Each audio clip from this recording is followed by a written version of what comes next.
ऊंचा है,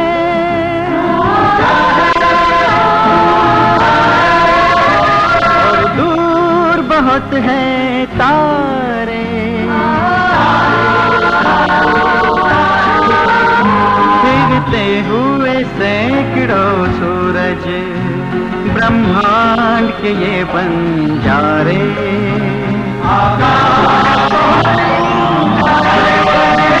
नदियों के भंवर बहते हैं, अनगिनत है समय के धारे, और नीला सा एक मोती कहते हैं जभी हम सारे।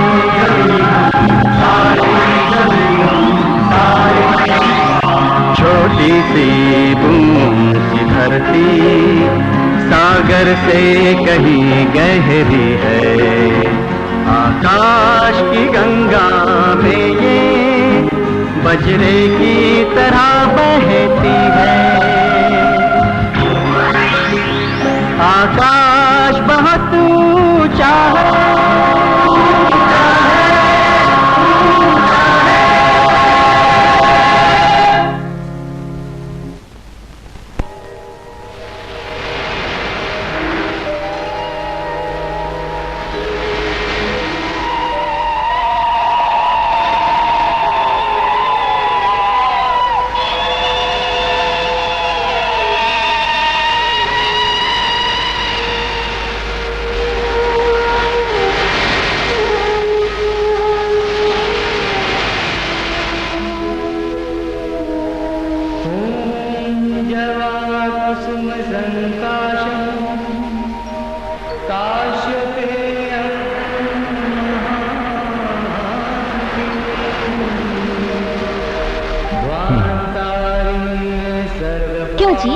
क्यों मुस्कुरा रहे हो?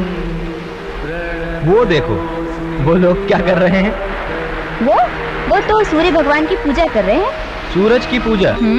इस जमाने में, जबकि साइंस ने साबित कर दिया है कि सूरज भगवान है ही नहीं। अच्छा, तो भगवान क्या है? भगवान मतलब गॉड।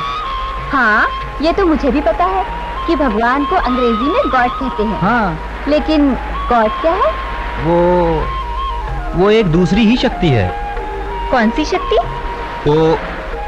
वो एक शक्ति है, परम शक्ति, एब्स्ट्रैक्ट। उसे समझाना। यानी कि तुम खुद भी नहीं जानते, सिर्फ मानते हो कि वो एक शक्ति है। राइट। फिर वो लोग भी वही कर रहे हैं। वो लोग सिर्फ एक गैस के गोले की पूजा कर रहे हैं सुमन। नहीं, वो अपने विश्वास की पूजा कर रहे हैं। जैसे कि तुम्हारा विश्वास आज के विज्ञान की देन है, वैसे ही उनका विश्वास बरसों की मान्यताओं और संस्कारों से बना है। भले ही वो मान्यताएं गलत हों। हो सकता है तुम्हारा ज्ञान अधूरा हो। क्या मतलब? मतलब तुम भी यही मानती हो कि सूरज? हाँ, सूरज कोई ना कोई दैवी शक्ति जरूर है। उसी से ग्रह बने हैं, ये पृथ्वी बनी है, ये सागर बना है, और सागर से सभी जीव निकले हैं। ये तो तुम्हारा विज्ञान भी मानता है आशीष।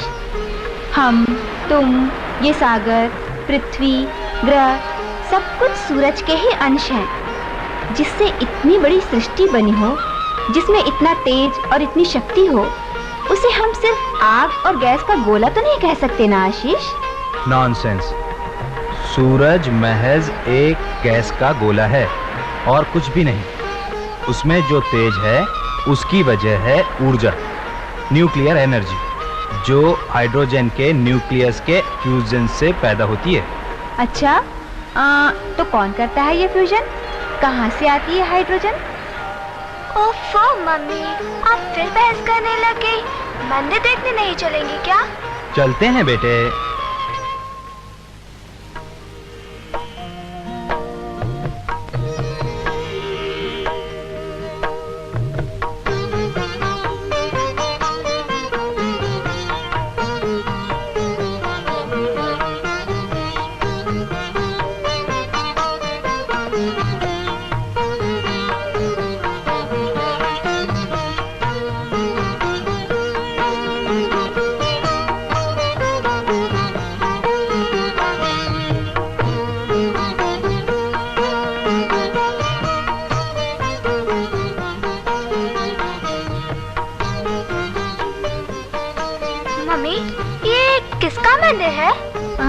बेटे, ये सूरज देवता का मंदिर है। नहीं बेटे, ये सूर्य मंदिर है। ये मंदिर गंग राजवंश के राजा नरसिंह देव ने 13वीं सदी में बनवाया था। किस लिए बनवाया था मम्मी? सूरज भगवान की पूजा करने के लिए। अपनी परंपरा का मजाक उड़ाने से कोई आधुनिक नहीं बन जाता। हमारे देश में ही नहीं, दूसरे मुल्कों की सभ्यताओं में भी सूरज को देवता मानने के निशान मिलते हैं। जैसे कि यूनान में अपोलो, मिस्र की सुमेरियन सभ्यता में रा की पूजा होती थी। रा का मतलब सूरज। इसमें कोई ना कोई बात तो होगी ना? मम्मी बस क्यों करती हो? वो देखो कितना सुंदर मंदिर है, एकदम रथ जैसा। हाँ, और वो जो दरवाजा है ना, वहाँ पे 9 ग्रह लगे हुए थे। अब वो पास वाले नए मंदिर में रखे हैं। 9 ग्रह मतलब रवि, चंद्र, मंगल, बुध, गुरु, शुक्र, शनि, राहु और केतु। हमारे पूर्वजों को ग्रहों के बारे में कितनी अच्छी जानकारी थी। नॉनसेंस। रवि, चंद्र, राहु, केतु ये तो ग्रह हैं ही नहीं। लेकिन मंगल, बुध, गुरु, शुक्र, शनि ये क्या है? Mars, mercury, Jupiter, Venus, Saturn, इन्हें तो आज का विज्ञान भी प्लैनेट ही मानता है। मम्मी वो देखो, रथ में घोड़े भी जुटे हुए हैं। हाँ बेटे, वो 7 घोड़े हैं। ये सूरज देवता का रथ खींच रहे हैं। क्या सचमुच घोड़े सूरज देवता का रथ खींचते हैं? वो तो पता नहीं, लेकिन इन 7 घोड़ों का मतलब है सूरज के प्रकाया में 7 रंग होते हैं। क्यों जी, होते हैं ना? और उन पहियों का मतलब? उनका मतलब मैं तुम्हें वहाँ जाके पूरा समझाती हूँ। चले?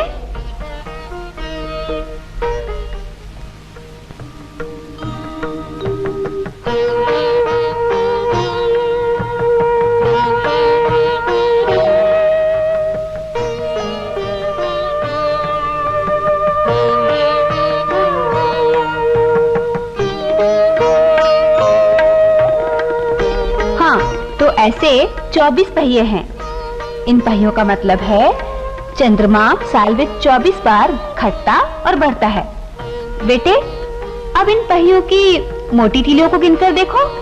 1, 2, 3, 4, 5, 6, 7, 8। हाँ, तो इन 8 तीलियों का मतलब है दिन में 8 प्रहर होते हैं। ये दिन, रात, प्रहर, चंद्रमा, नवग्रह, पृथ्वी, जीवन, प्रकाश सब कुछ सूरज से है, सूरज से जुड़ा हुआ। ये मंदिर इस बात का गवाह है कि हमारे पूर्वजों को खगोल विज्ञान, गणित और सूरज की शक्ति का पूरा ज्ञान था।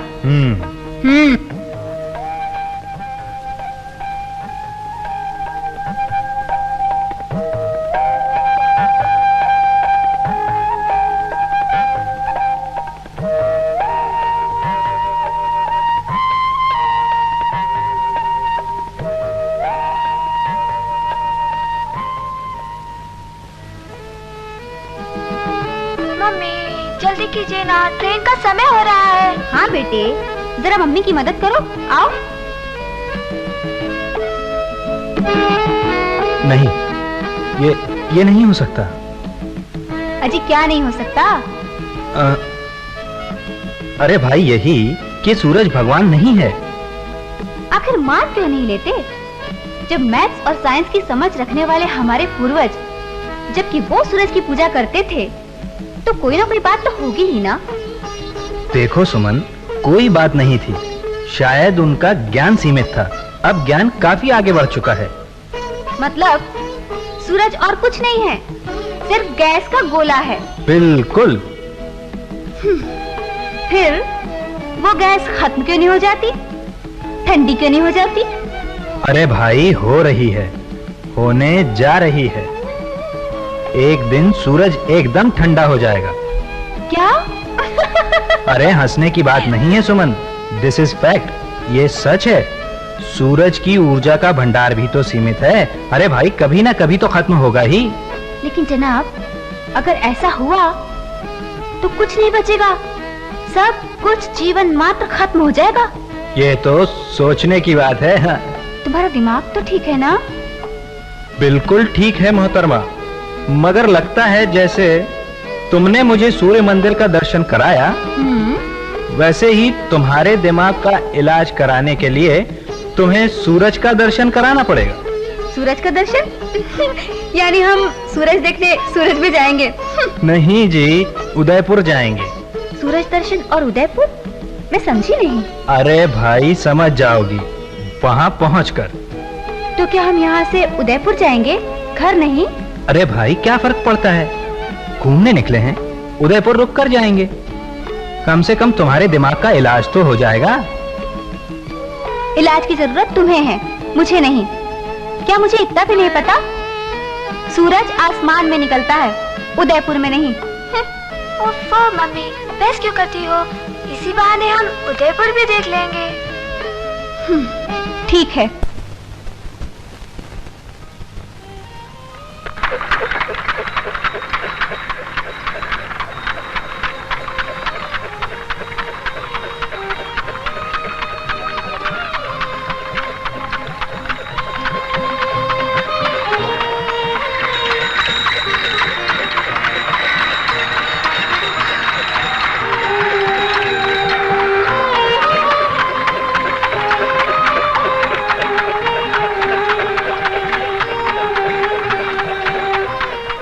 वो देखो, सोलर ऑब्जर्वेटरी, सौर वेधशाला, आज का सूर्य मंदिर देखो।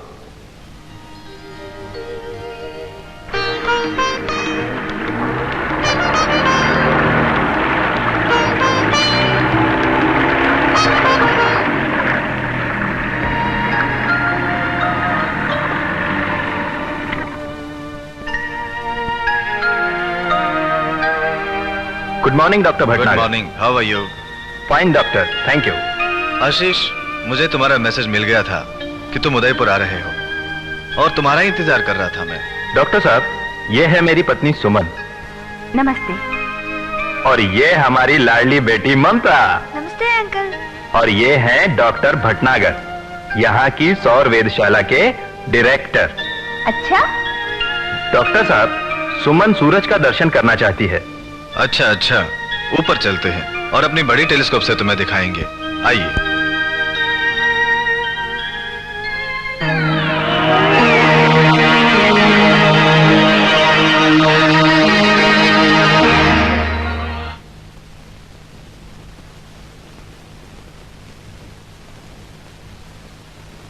आओ सुमन, देखो। लेकिन डॉक्टर साहब, सूरज की तरफ यूं देखना आंखों के लिए खतरनाक है ना? तुम ठीक कहती हो सुमन, लेकिन सूरज को नजदीक से देखने के लिए ये खास तरह की टेलीस्कोप है। इसके अंदर प्रोटेक्टिव फिल्टर लगा हुआ है जो आंखों को सूरज की तेज किरणों से बचाता है। इसमें देखने से तुम्हें सूरज का चेहरा साफ नजर आएगा। आओ देखो, डोंट वरी।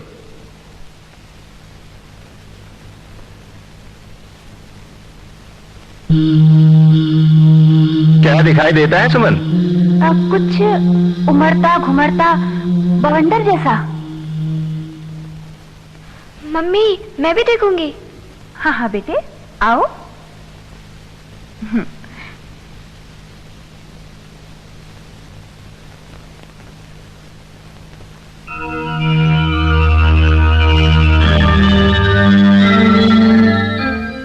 क्या दिखाई देता है ममता? बहुत बड़ा एक गोला जिसमें से आग की लपटें भी निकल रही हैं। और कुछ? रथ, 24 पहिए, 7 घोड़े हैं? नहीं पापा, ऐसा तो कुछ भी नहीं है। अंकल, सूरज कैसे बना? आज से करीब 5 अरब वर्ष पहले एक गैस का बहुत बड़ा बादल था। यह बादल अपनी धुरी के चारों तरफ घूमता घूमता और अपने ही गुरुत्वाकर्षण से सिकुड़ता गया और सिकुड़ते सिकुड़ते इसने एक तश्तरी का आकार ले लिया। इस तश्तरी के टूटने से अपने ग्रह और उपग्रह बने और इसके बीच के हिस्से का जो केंद्र था उससे सूरज बना। ममता, मुझे देखने दो।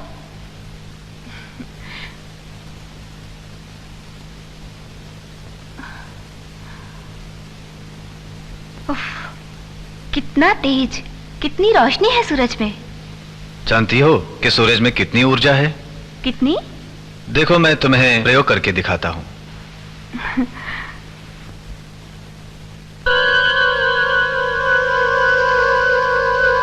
देखो, इतनी दूर से सूरज से आने वाली किरणों का एक थोड़ा सा हिस्सा मैं इस लेंस से इकट्ठा करता हूं और मैं इस कागज पर केंद्रित करता हूं। देखो, ये जलने लगा। इससे तुम अंदाज लगा सकती हो कि सूरज में कितनी ऊर्जा है। सूरज से केवल 1 सेकंड में पृथ्वी पर गिरने वाली ऊर्जा की दर करीब 100 करोड़ मेगावाट है। पृथ्वी पर रहने वालों को जितनी ऊर्जा की जरूरत होती है, ये उससे करीब 10,000 गुना अधिक है। इसके अलावा सूरज के चारों ओर अन्य दिशाओं में बिखरने वाली ऊर्जा की दर करीब 400 करोड़ किलोवाट है। अंतरिक्ष में बड़े बड़े आईने लगाकर और सूरज की ऊर्जा को इकट्ठा करके उसे कई कामकाजों के लिए इस्तेमाल किया जा सकता है, जैसे कि solar cell, solar furnaces, solar water heater, और ये देखिए, हमारा खाना इस सोलर कुकर में बन रहा है।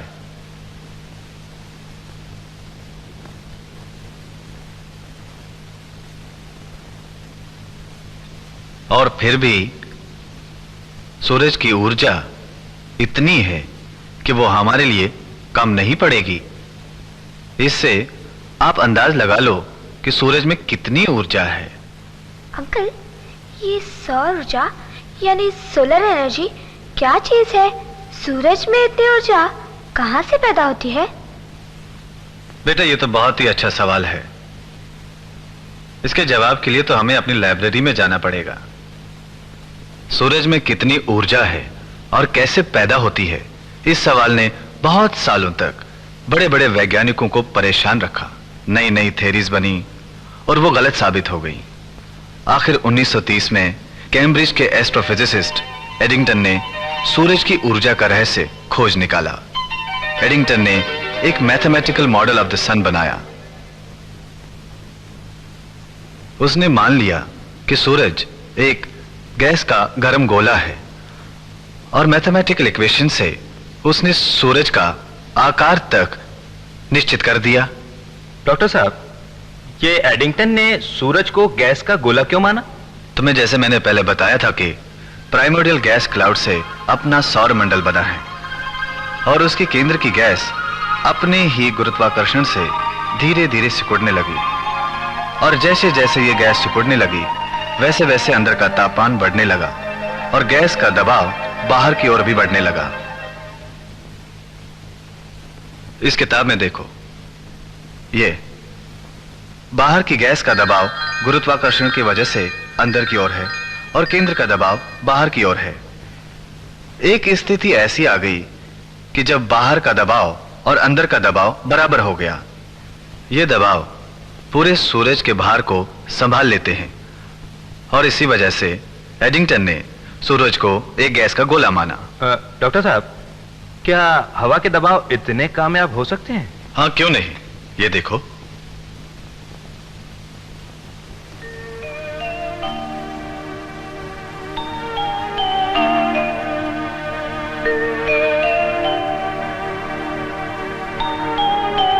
पानी नीचे क्या नहीं गिरता अंकल?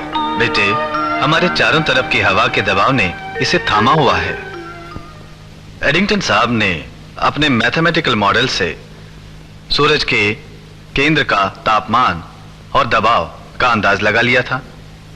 जैसे जैसे दबाव अंदर की तरफ बढ़ता गया, तापमान भी बढ़ता गया, और जैसे जैसे दबाव कम होता गया, तापमान भी कम होता जाता है। सूरज की बाहरी सतह के पीले रंग से वैज्ञानिकों ने पता लगा लिया था कि सूरज की सतह का तापमान कितना है, और यह करीब 5,500 डिग्री सेल्सियस था। पर एडिंगटन साहब की मैथमेटिकल इक्वेशन से हम सूरज के केंद्र का तापमान भी पता लगा सकते हैं, और यह करीब 1 करोड़ डिग्री से भी ज्यादा है। माय गॉड, सूरज के अंदर 1 करोड़ डिग्री से भी ज्यादा गर्मी है। लेकिन डॉक्टर साहब, इस तापमान का सूरज की ऊर्जा से क्या संबंध? संबंध है। इसी केंद्रीय तापमान से एडिंगटन को सूरज की ऊर्जा का सुराग मिला था। वो कैसे डॉक्टर साहब? इस सवाल के जवाब के लिए आइए मेरे ऑफिस में चलते हैं।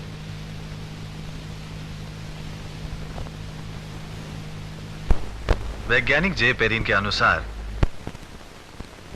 छोटे छोटे न्यूक्लियाई जब टकराते हैं तो एक बड़े न्यूक्लियाई को बनाते हैं। जैसे कि हमारे सूर्य के केंद्र में 4 हाइड्रोजन के न्यूक्लियाई एक बड़े हीलियम के न्यूक्लियाई को बनाते हैं। लेकिन 4 हाइड्रोजन के न्यूक्लियाई का भार एक हीलियम के न्यूक्लियाई के भार से कहीं अधिक होता है। अब सवाल यह पैदा हुआ कि हीलियम के एक न्यूक्लियाई के भार में कमी कैसे पैदा हो गई। इस क्रिया को हम फ्यूजन कहते हैं। महान वैज्ञानिक आइंस्टाइन के अनुसार फ्यूजन क्रिया में किसी पदार्थ का भार जितना कम होता है उसी के अनुपात में ऊर्जा या एनर्जी पैदा होती है। मैं समझ गई डॉक्टर साहब। सूरज के केंद्र में हाइड्रोजन के केंद्रों के फ्यूजन से हीलियम बनने की प्रक्रिया में गैस के भार की जितनी क्षति होती है उसी के अनुपात में न्यूक्लियर एनर्जी पैदा होती है ना? Very good. तुमने तो एडिंगटन की थ्योरी को बिल्कुल ठीक पकड़ा। वाह सुमन वाह, तुमने सूरज की ऊर्जा का रहस्य बहुत ही जल्दी समझ लिया है। अंकल, क्या हाइड्रोजन बम भी इसी तरह से बनता है? हाँ बेटी, हमारा दुर्भाग्य है कि इंसान इस शक्ति का उपयोग विनाश के लिए करना चाहता है। लेकिन यह बात भी है कि वैज्ञानिक एक ऐसे फ्यूजन रिएक्टर के निर्माण में लगे हुए हैं जिसकी ऊर्जा केवल मानव कल्याण के लिए ही की जा सकेगी। इसका मतलब यह हुआ डॉक्टर साहब, सूरज के केंद्र में जो न्यूक्लियर एनर्जी पैदा होती है उसी से सूरज में चमक और गर्मी है। राइट। ये न्यूक्लियर एनर्जी मतलब सोलर एनर्जी कभी खत्म नहीं होती है अंकल? ये एनर्जी इतनी है कि इसके दम से सूरज पिछले 5 अरब वर्षों से चमक रहा है और इसी तरह से अगले 5 अरब वर्षों तक चमकता रहेगा। इसका मतलब सूरज को फिलहाल कोई खतरा नहीं। तब तो हमारी पृथ्वी को भी कोई खतरा नहीं? हाँ, बशर्ते कि हम आत्महत्या न कर लें। क्या मतलब डॉक्टर? मतलब ये कि पर्यावरण, एनवायरमेंट का विनाश, स्टार वॉर, न्यूक्लियर वॉर, ये सब पृथ्वी के लिए आत्महत्या के समान है।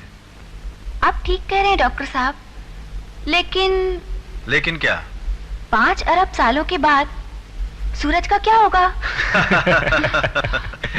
5 अरब साल के बाद की फिक्र तुम्हें अभी से हो गई। मगर एक दूसरा सवाल है जिसके लिए हमें नन्हे से न्यूक्लियर के हृदय में झांकना होगा। विज्ञान के नियम छोटे और बड़े दोनों पर समान रूप से लागू होते हैं। नन्हे से न्यूक्लियर के हृदय का रहस्य सूरज के भाग्य का भविष्य फल अवश्य बता देंगे, पर ये फिर कभी। थैंक यू डॉक्टर साहब। डॉक्टर साहब, एक आखिरी सवाल। पूछो। सूरज जब सिर्फ एक गैस का गोला है तो विज्ञान और गणित की समझ रखने वाले हमारे पूर्वज, उन्होंने इसे देवता क्यों माना?